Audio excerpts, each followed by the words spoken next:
Hey, say good morning to somebody and shake a couple hands and welcome each other to First Christian.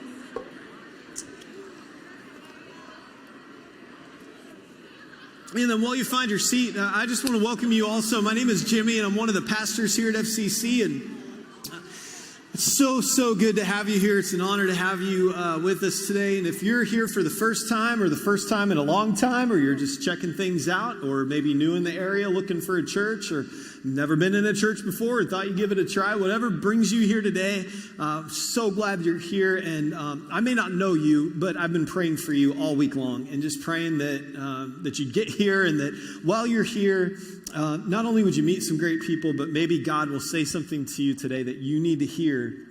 I've just been praying that he'll do that. And so we just want you to know that we're for you, but more importantly, Jesus is for you, and he loves you, and he wants to work in your life, and I believe that he will. So I'm glad you're here. Just encourage you to lean in and listen up and maybe see what he wants to say to you today. We've been in a series for the past few weeks that we're calling A Better Way, and the whole series is built on this idea. Okay, Jesus did not come just to teach us stuff. He came to show us. And so in this series, we're not just asking, what did Jesus teach? But we're asking, how did he live? And how did he love people?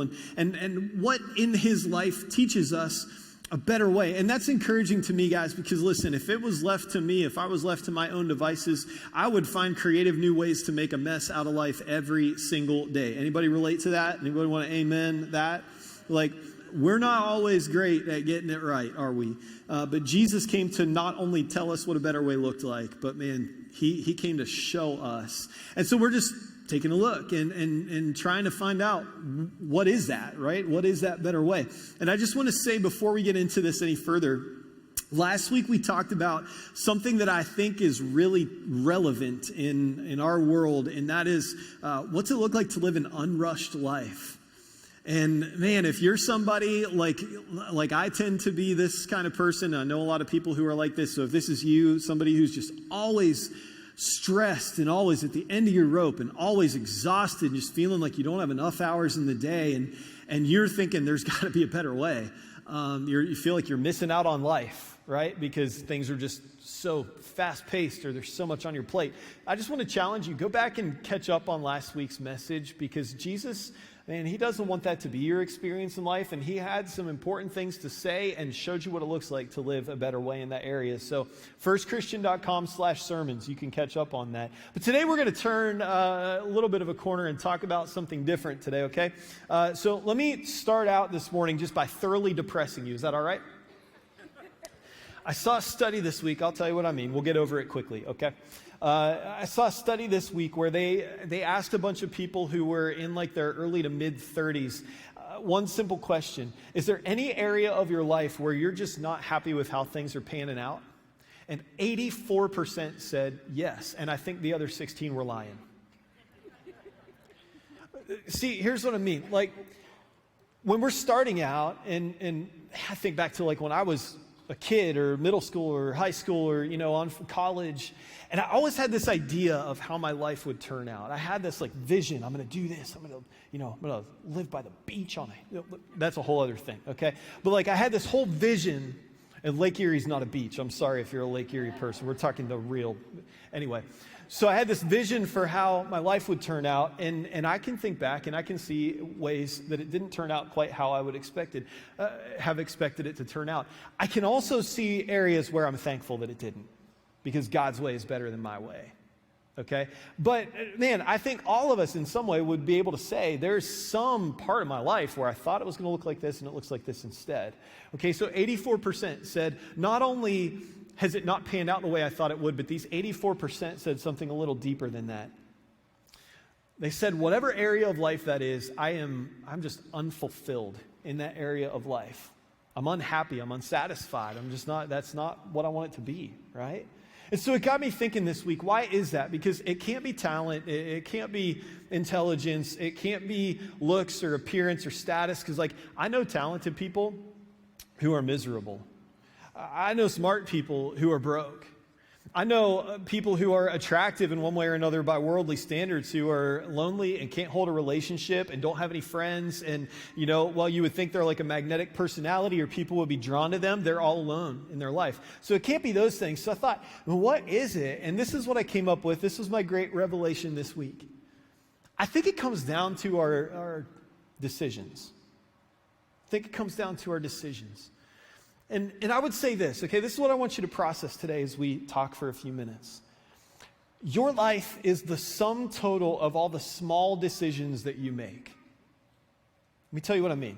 A few years ago, I decided I was going to get really serious about just working out, getting in shape, running, okay? So I just decided, all right, I got to, actually what it was is I turned 30, and we had a guy who worked here named Dave Dreyer who, he came into staff meeting that morning and he put his arm around me and he said, "Hey, happy birthday. It's all downhill from here."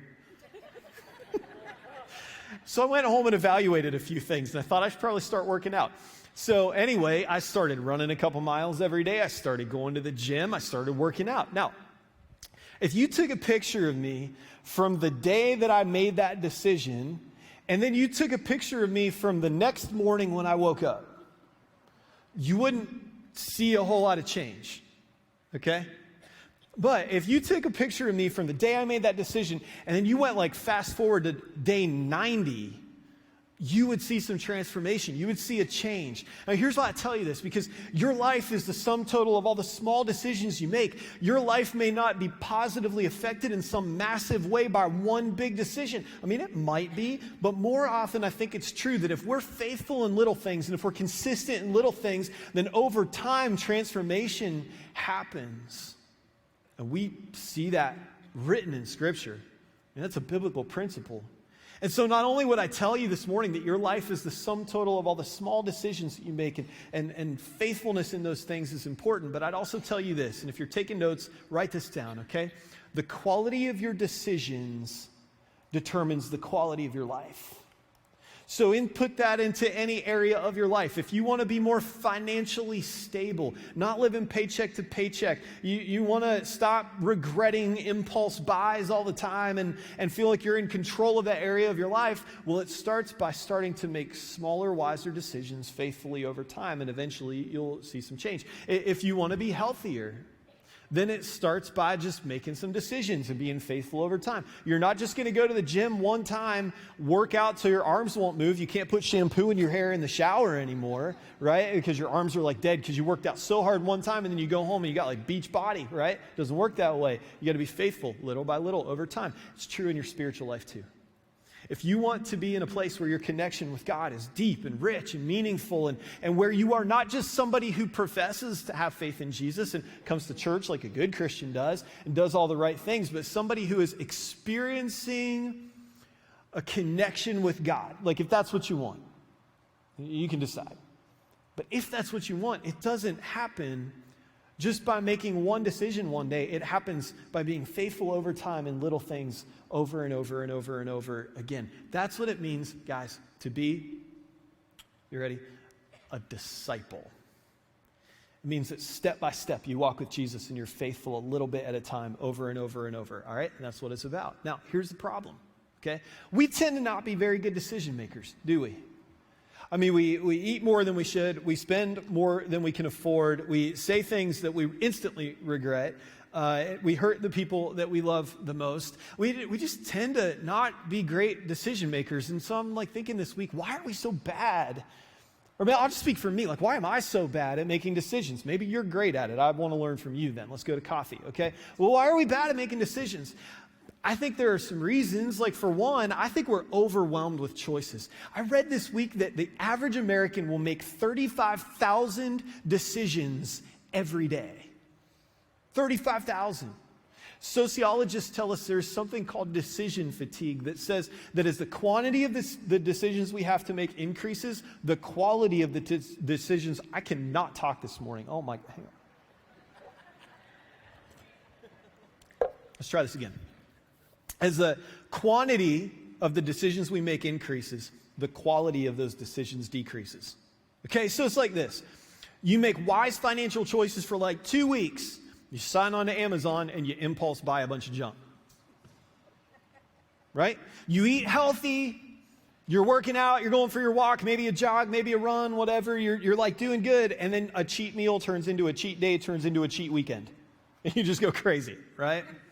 The quantity of the decisions we make increases, the quality decreases. So maybe we're overwhelmed with choices. Maybe it's this. Maybe we're afraid to make a wrong choice. Some of us are paralyzed by that fear because everything has to be perfect. And I can be a little bit this way. Everything has to be just right. And when it's not, it kills me. And so we don't make any decision at all. So let me really jack with your brain today, okay? Indecision is a decision. So go process that over lunch and fight with yourself inside your head. Indecision is a decision, and if you're somebody who says, I don't want to make a decision because what if I make the wrong one? What will that do to my life? You're just choosing nothing. And indecision is the enemy of progress. So maybe we're overwhelmed with decisions.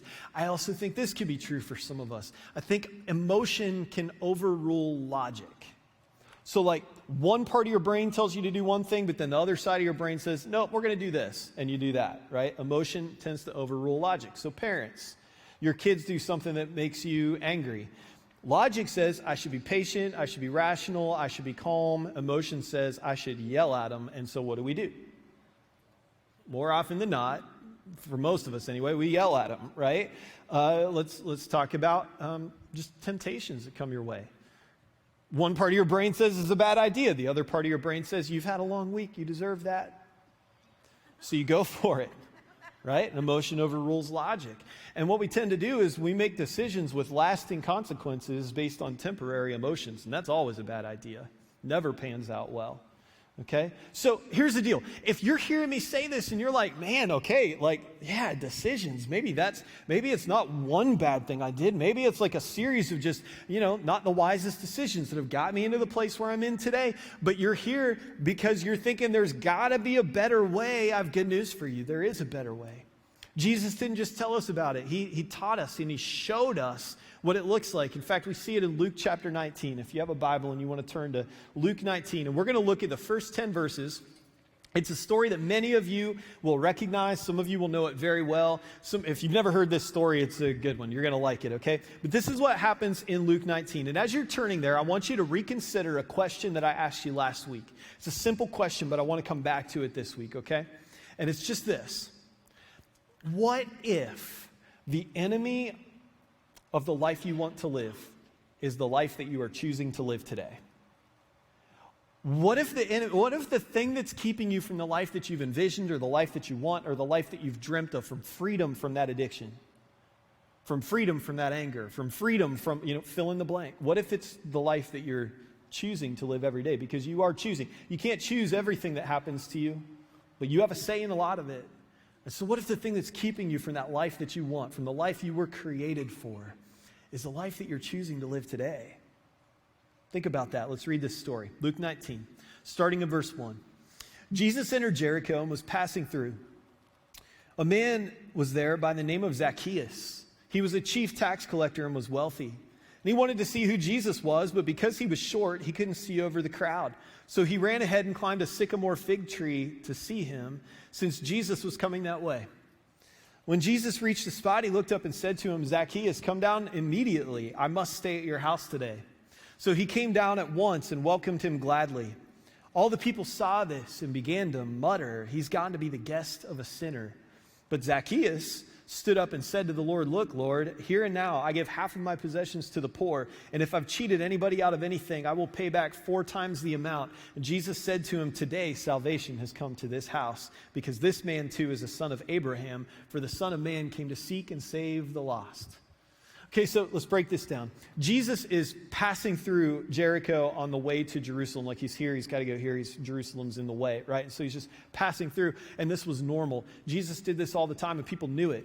And Jesus has reached a point where his fame precedes him, so when word comes to town that Jesus is passing through, people flood out of their houses, they crowd the streets, they want to see Jesus as he's coming through, because he may not be there for long, he may not be there overnight, may not even stop for lunch. So if we're going to see him, now's our shot, we better get out there quickly. Right? And so they come out in the streets, and there's this guy named Zacchaeus in town who just wants his opportunity to see Jesus. And Luke says he wants to know who he is. So he's heard about him. He wants to come out and find out what all the hype's about. But Zacchaeus tells us, or Luke tells us a couple things about Zacchaeus. Okay? He tells us, for example, this. If you grew up in Sunday school, you'll know the song. Zacchaeus was well, I think that's politically incorrect, and we can't say that anymore, so we have to say vertically challenged, but he was a short guy. And so he wants to see Jesus, but he can't see over the crowd, okay? For those of us that are long-suffering Browns fans, this is Colt McCoy and Joe Thomas. Should have been a good quarterback, but the line was like, it's a sermon for another time. So he wants to see Jesus, but he can't see through the crowd, so he climbs a tree. And we might read that and think, okay, he's a wealthy man, he's a powerful man, and this is a move that's pretty undignified, so why would he do that? Here's what else we know about Zacchaeus. He was a tax collector, and not only that, but he was the chief tax collector in the area. And what we know about tax collectors is they were some of the most hated, despised, rejected people in Jesus' day. And the reason was they were Jewish people who had gone to work for the Romans to tax the Jewish people. So they had betrayed their families, they had betrayed their communities, they betrayed their people, their race, and they went to work for these oppressive Romans. And what the Romans said was, hey, listen, we just want this much. This is our cut. As long as we get this much, you can charge as much as you want. You pocket the rest. Doesn't matter to us. And so most of these tax collectors were wealthy, and they were doing it by skimming off of their own people. And so their families would disown them. They would be cast out of communities. They couldn't come to church. Like, they were complete and total rejects, outcasts in their society. And that is Zacchaeus. Not just a tax collector, but the chief. In fact, there were two designations for people in Jesus' day: sinners and tax collectors. And sinners was a kind way of saying prostitutes or sexual offenders of any kind. And so tax collectors, they're right in there with the people that nobody wanted to hang out with, right? So Zacchaeus, for him to climb this tree is no big deal because he's not worried about a shot to his dignity. It's long gone. He's not worried about a hit to his pride. He doesn't have any. He's not worried about what people will think of him because he already knows. They hate him. And so he just climbs the tree. And I picture this tree like in the back of the crowd because maybe he's hoping to stay anonymous, to stay in the background because his physical safety could even be at risk. If the crowd finds out he's there, it turns into a mob and they think, let's get him. He's out here without his bodyguards, right? And so he's trying to mind his business in this tree, just get a glimpse of Jesus. But here's what Jesus does. He comes along, he sees Zacchaeus in the tree. And don't miss how weird this is for Zacchaeus, okay? Because Jesus walks up and he goes, hey, Zacchaeus, come down here. I have to go to your house. And Zacchaeus, I just picture him taking a branch and like pulling it in front of his face. Like, nobody noticed me up here, right? But Jesus calls him by name. Zacchaeus doesn't know him. Remember, Luke said he's trying to find out who Jesus is. But Jesus knew Zacchaeus. And here's what he said. He didn't say, I want to come to your house. He didn't say, can I come to your house? He said, I must come to your house. And you know why I love that? Here's what that tells me. Jesus was not just passing through Jericho. He was there for a reason, for a very specific appointment. And you know why I think that means something for you? I've said this before, let me say it again. You are never here on accident. Jesus never just passes by you. When you have an encounter with him, when you are in a conversation and it comes up, when you're here, when you're with your life group, like, you are never in proximity to Jesus on accident. There's always a point. And for Zacchaeus this day, and we're about to see what it was because, I don't know why he even came out of his house. Maybe he heard about the miracles, the signs, the wonders, and wanted to see something cool. But my theory is what he actually heard about Jesus was Jesus is the kind of guy who hangs out with people like me. And maybe he would be my friend. And I sure could use a friend. And so Jesus says, I got to come to your house. So he goes to Zacchaeus' house. And I picture Zacchaeus the whole way to his house texting all his buddies, come on over. You're not going to believe who's coming to lunch at my house. So he gets all his tax collector buddies and all the sinners together. And Jesus is sitting at the table with them. And all the disciples and the crowd, they're all grumbling. The disciples are like, if Jesus goes to his house, we got to go too. And so they're not happy because they don't want to be associated. But Jesus goes, so they have to go. Now, can I tell you why there's a big lesson in here? This is a little side trail here, but just important, okay? If you're somebody who follows Jesus, I think this is a lesson we learn from this story. Because the disciples do not want to sit at Zacchaeus' table. So let me just tell you that if the only tables Jesus ever calls you to sit at are tables that you're comfortable at, it's probably not Jesus that you're listening to. Nobody ever wants to amen stuff like that. Gets real quiet and tense in the room. If the only people Jesus ever calls you to be around are people that you're comfortable with, it's probably not Jesus you're listening to. Because what we learned from the disciples is if you follow Jesus for long, he's going to lead you to some tables that make you really uncomfortable. And he's going to put you in some situations that make you really tense. And that's what happens with the disciples, right? But Jesus sits down with them. And I don't know what the conversation was over lunch. All I know is this. By the end of lunch, here's what Zacchaeus is saying. He stands up from the table and he says, okay, I'm done. I'm going to sell everything I have and I'm giving half to the poor right now. And anybody that I've cheated anything out of, and by the way, that's what he did for a living, so that was a long list. He said, I'm going to pay him back 4 times. So I cheated you out of $1,000. Here's 4,000. Cheated you out of $10,000. Here's 40,000. I don't know.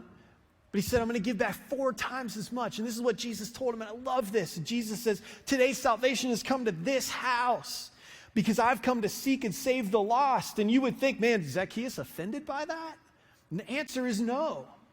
Because he didn't need Jesus to tell him he was lost. He knew. You know what? People who are far from God do not need someone to tell them. They don't need somebody to tell them that they're far from God. They know. And today, if you are far from Jesus, you do not need me to come out and meet you in the lobby and tell you that you are far from Jesus. You know. Maybe that's why you're here today.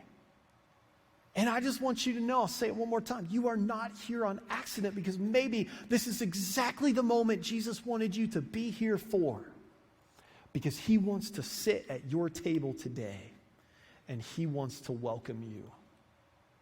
Okay, so here's why I love this, okay? Do we know that Zacchaeus changed for good? No, we don't, but I'm inclined to think that he did. And the reason is because he pre-decided what he was going to do. He didn't leave lunch thinking, wow, that was really cool. It was nice to meet Jesus. I guess I should think about how I'm living my life. No, he decided on the spot, okay, when this situation happens, this is what I'm going to do. Okay, so when I see Joe on the street and I cheated Joe out of $1,000, I'm going to be ready with a check for $4,000, right? I'm going to put it in his hand. 4 G's. There you go. He pre-decided in this situation, I'm going to do this. Now, here's what I want to tell you today. That is what we need to do. If you're somebody who's saying I could stand to make some better decisions in some area of my life, what you need to do is you need to pre-decide. In other words, decide now what you're going to do later. So if you want to eat healthier, decide now that when you pass Taco Bell on your way home, you're going to drive by, right? If you want to, if you're somebody who gets sucked into like the impulse buy, right? You whisper something one time and now the only advertisement you see on your phone is that thing because they know. Then be ready the next time that advertisement comes up on your phone and just pre-decide. When I see this advertisement, I'm going to keep scrolling. I'm going to wait 3 days. And after 3 days, if I still feel good about that purchase, then we can consider it, but pre-decide. I'm going to wait. I'm not going to buy it. I'm not going to use that buy now button on Amazon. I'm going to add it to my cart and leave it there for a little while and think about it. Are you listening, Ashley? Just checking. I love you. Okay. I'm going to get yelled at for that later. See, I should have pre-decided. I'm not going to say this, but I didn't put it in my notes, and I said it, and there it was. Okay. Pre-decide. Decide now what you're going to do later. That's what we need to do. Okay? So, let me ask you, what do you value? Do you value integrity? Do you value, financial stability? Do you value purity? Do you value generosity? What do you value? What matters to you? And then what you do is you consider what you value, and you have to do that first because when your values are clear, your decisions get easier. Okay? So start with what you value, and then what you have to do is start to align your decisions with your values. And you have to start to make decisions according to those things. Based on what you value, decide now what you're going to do later. And it's important to make it a habit because our decisions are typically patterns of behavior. And our decisions determine direction. It's our direction that determines our destiny. So, if you know that You're here and you want to be here. What you have to decide is, what decisions do I need to make to move me in that direction? If I'm here and I want to be physically in better shape, I want to be here. Or if I'm here and financially, I want to be here. Or if I'm here and spiritually, I want to be here. Here are the decisions I need to make. I need to set aside time every day to open my Bible app and read a little bit of God's word. And I need to pray. And then you get faithful with that every single day. But you pre-decide to do it. It's not, if I wake up today and I have the time, it's I'm pre-deciding every day at 7:15 my alarm's going to go off, or 6:15 or 5:15 or whatever you got to do. You make the decision ahead of time. You set a routine. You know, one thing I did recently that it does not sound like a big deal, and I didn't think it would be, but it's been a game changer and I love it. I started laying my clothes out for the next day the night before. You know why? Because when I get up in the morning, the first decision I make does not have to be wasted on something like that. Maybe for you that's not a big deal, but I love it because when I get up in the morning, it's already done. I can wake up and my head can be on to more important things, and I don't have to stand there in my closet and debate. I just pre-decided. It's a stupid little thing, but I'm glad I did it because it just kind of changes my mornings a little bit. I like that, okay? So just pick a thing. Make a decision. Pre-decide what I will do later. Now, maybe you've tried to change and it didn't work. And if that happened for you, you might be ready to throw the towel in. I think the reason we do this is because we take two wrong approaches to change. Some of us, we think it's God, then me. In other words, God, you saved me, then it's all on me to change. So if I want to stop getting hammered every weekend, that's on me. If I want to stop cussing, that's on me. If I want to stop getting angry and blowing up at my wife, that's on me, right? God, you saved me, now I got to put in the work and I got to change everything. And that's not the way that it works. That is not biblical. It's not true. It's not like that, okay? It's not on you. And if you've tried to take all that on you and it's not working, surprise, it never will. It's not God, then you. It's also not God, not me, because this is what a lot of people do. They'll say, okay, God, you saved me, and now, okay, I don't like my job, I'm going to quit. You'll provide, right? I don't want to stop buying stuff and spending money I don't have, so I'll win the lottery. God will provide. Right? Like, I don't have to put in any work. God's just going to do it all magically. Everything in my life will just transform. It doesn't work that way either. Here's how it works. Paul wrote this in 1 Corinthians 15. He said, "For I am the least of the apostles and do not even deserve to be called an apostle because I persecuted the church of God. But by the grace of God, I am what I am, and his grace to me was not without effect. No, I worked harder than all of them, yet not I, but the what? But the grace of God that was with me." Here's what he's saying. It's not God, then me. It's not God, not me. It's God through me. And it's God through you. Okay, what Paul is saying here is, hey, I don't deserve to be a follower of Jesus. Like, while you all were working to build the church, I was persecuting the church. I was tearing it down. I was arresting Christians. I was leading them to their death. If anybody is on a list of people who don't deserve to be followers of Jesus, I am at the top of the list, but yet here I am, and so I'm going to work harder than any of you because I have lost time to make up for. And he's saying, I will work my fingers to the bone to do this, but guess what? Despite all the hard work, it's not about that. It's the grace of God in my life. It's God through me. It's God through me. And so I would say this to you. It's God through you. And in fact, I would sum it up this way. The grace that saves you is also the grace that changes you. And man, some of you, that's just what you need to hear this morning. You need to hear that the grace of God that saved you is the same grace that changes you. And that he has grace for you. That is a really, really big deal. So how do you tap into that? Let me tell you. I said this not long ago. The two easiest things for a Christian to do are to read the Bible and pray. Okay? You can pray anytime, anywhere. You got the Bible on an app on your phone. It goes with you. You can read it anytime. The two easiest things for you to do, if you're a follower of Jesus or not, is read the Bible and pray. What do you think the two hardest things for a Christian to do are? Read the Bible and pray. Because how many times do you go day after day, you just blow through the day, you never make time for it, right? It's like the easiest thing, but yet somehow many of us, we never seem to make that time. I would also tell you they are the two most important things for you to do, because the more time you spend listening to the voice of God, praying with Him, reading His Word, then here's what will happen, okay? You spend that time in communication with Him in those ways, and He will start to work in your mind and in your heart and in your soul. And He'll start to align your values with His values. And as that happens, your decisions will change. And man, let me tell you, when you get to that point, I mean, Paul says it in Romans. He says, don't conform to the pattern of this world. Here's what I think that means in this context. What it means is, look around, man. Everybody's making bad decisions. We all do it. We're human. But he's saying, don't conform, because Jesus has something better for you. He has a better way. And so he says, instead, be transformed by the renewing of your mind. And he says, then you'll be able to test and approve what God's will is, His good, pleasing, and perfect will. In other words, if you are faced with a decision and you don't know what to do, and you're thinking, God, I'd really love some help here, Paul says, well, it starts by letting God transform your mind, and it happens when you get in His Word and when you pray. And so I would just encourage you right now, pre-decide. Today, I'm making time. I'm making this a rhythm. I'm making it a habit.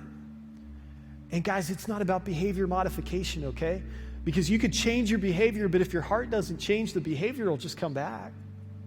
And so it's not about behavior modification. It's about heart change. It's about letting God do something in you that you can't do. Because He changes hearts in ways that you can't and I can't. So pre-decide, when this situation comes up, I'm going to do this. Now, you know what is the most powerful example of this in Scripture, by the way? Okay, so Jesus, He's on the cross. We're going to take communion in a second, so grab your communion elements, okay? Jesus is on the cross.